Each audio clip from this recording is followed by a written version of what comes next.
In this video, I'm going to show you how to make a bacterial smear. So I start with a sterile loop, and I get a drop of water, and I'm going to put that drop of water onto the slide.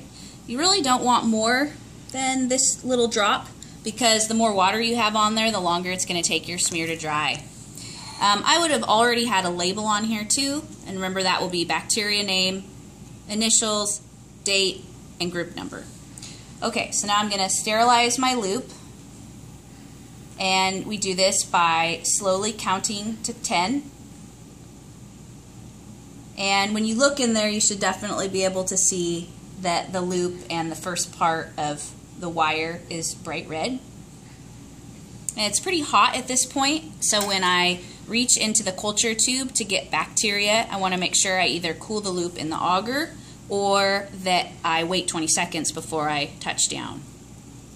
So I remove the lid, the cap, keep the test tube at a 45-degree angle, and I try not to touch the loop to the sides, and I go down into the auger. I'm going to touch mine down just to cool. I actually did hear a sizzle there, so I was still cooling it off. If we touch the bacteria with a hot loop, then you kill the bacteria, and in a bacterial smear that can deform the shape of the cells, and we don't want that. It makes it harder to identify them in the microscope. So I got just a little bit of bacteria. You don't want a lot for a bacterial smear because it will make your smear too thick.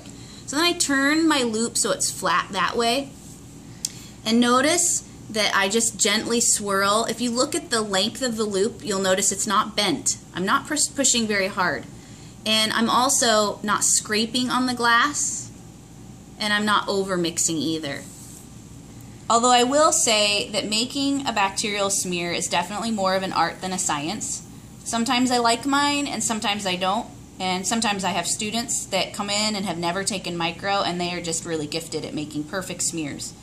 In my opinion, the perfect smear is fairly small, it is very, very thin, and it is consistent throughout.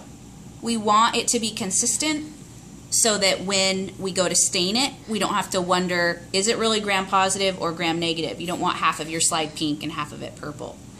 So then it's very important to let this air dry. And it's not really until it's all the way air dried that you can see how thick your smear is.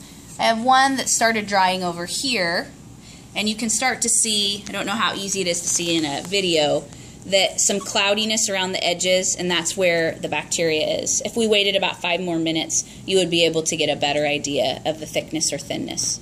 Then once the slides are completely air dried, then you're going to methanol fix them, and we'll show you that in lab, but it basically just means you're going to cover the slide with methanol for 2 minutes and then pour the excess off. 10 seconds. Okay, see you in the next video.